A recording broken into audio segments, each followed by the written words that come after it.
نحمده ونصلي على رسول الكريم اما بعد فاعوذ بالله من الشيطان الرجيم بسم الله الرحمن الرحيم الا ان اولیاء اللہ لا خوف علیہم ولا هم يحزنون۔ میرے بزرگوں، بھائیوں، دوستوں،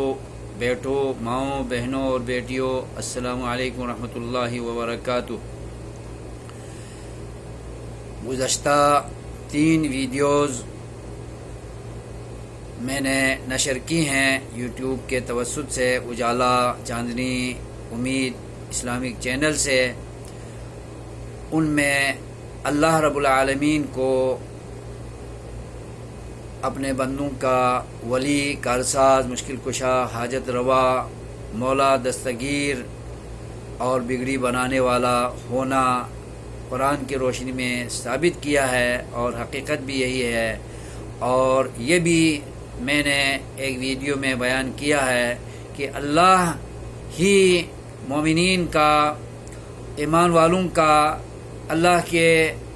نیک بندوں کا ولی ہے، کارساز ہے، مشکل کشا، حاجت روا ہے اور دوست ہے، اپنے مومنین کو چاہنے والا ہے۔ وہ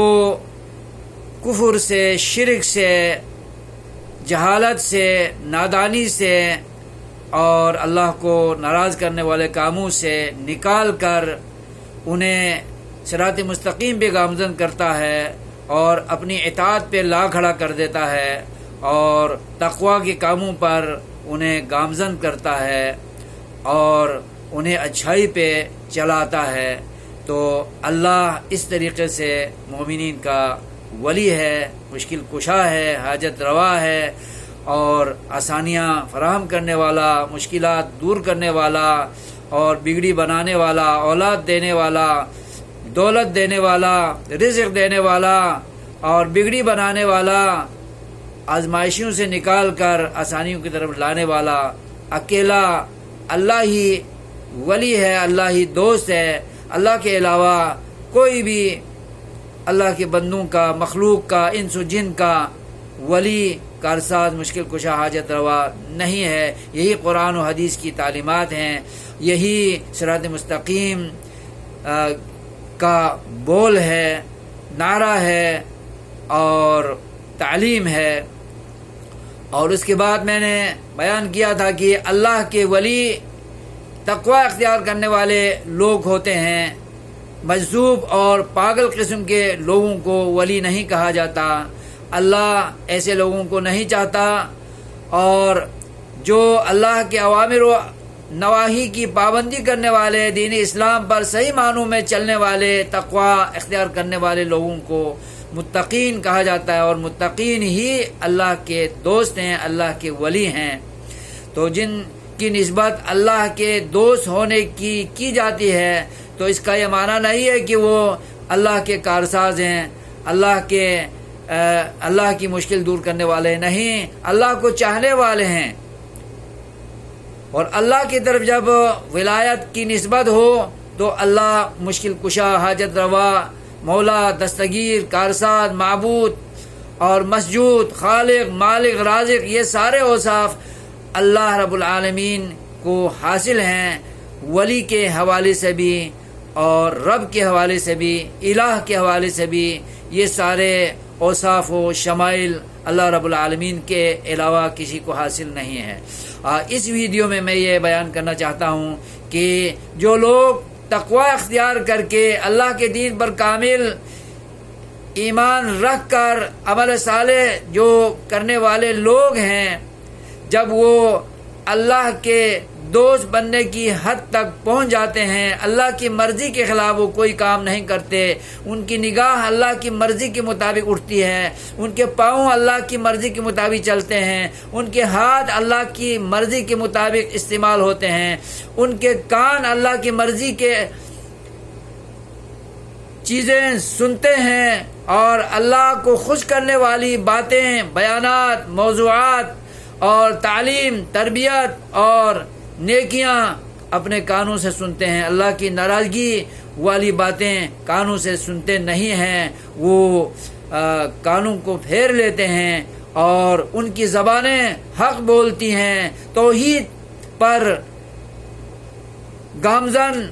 رہ کر زبان سے توحید کے خلاف کوئی بات نہیں کرتے، شرک کی حمایت میں کوئی بات نہیں کرتے، بدعت کی حمایت میں کوئی بات نہیں کرتے، بلکہ سنت کی حمایت میں، سنت کی اطاعت میں، نبی اور اللہ کی اطاعت میں ان کی زبانیں چلتی ہیں، اور ان کے دلوں میں اللہ کا خوف ہوتا ہے، اللہ کی مرضی کے نظریات ہوتے ہیں، عقائد ہوتے ہیں، سوچ ہوتی ہے، فکر ہوتی ہے، اور اللہ کو ناراض کرنے والے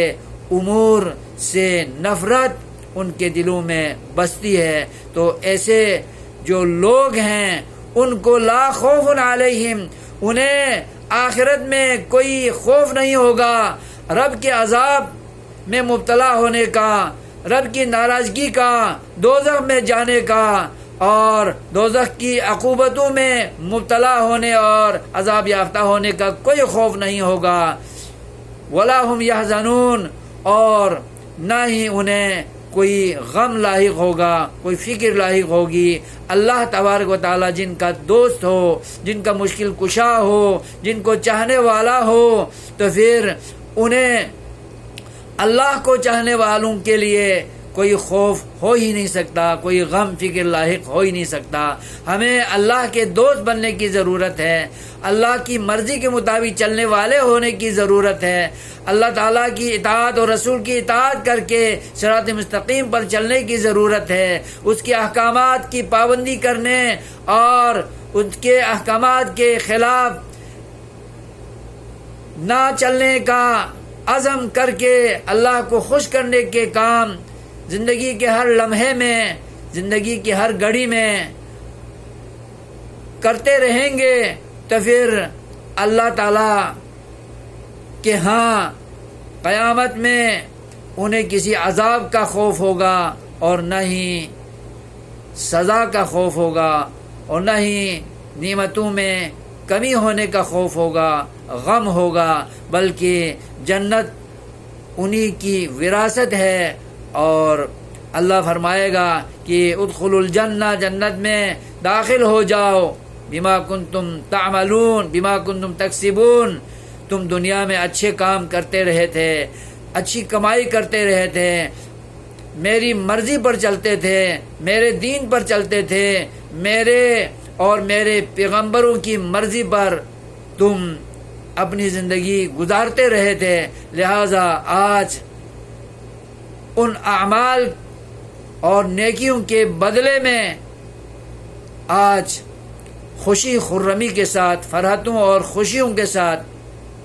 مبارکبادیوں کے ساتھ، فرشتوں کے استقبال کے ساتھ تم جنت میں داخل ہو جاؤ۔ یہ بشارتیں ہمیں متقین بننے سے ملیں گی، اللہ کے دوست بننے سے ملیں گی، اللہ کے مطیع اور فرمانبردار بننے سے ملیں گی، نہ کہ ننگے رہنے سے ولی بنتے ہیں، نہ اللہ کے دوست بنتے ہیں۔ اللہ ہمیں سمجھ دے، آمین۔ والسلام علیکم ورحمۃ اللہ وبرکاتہ۔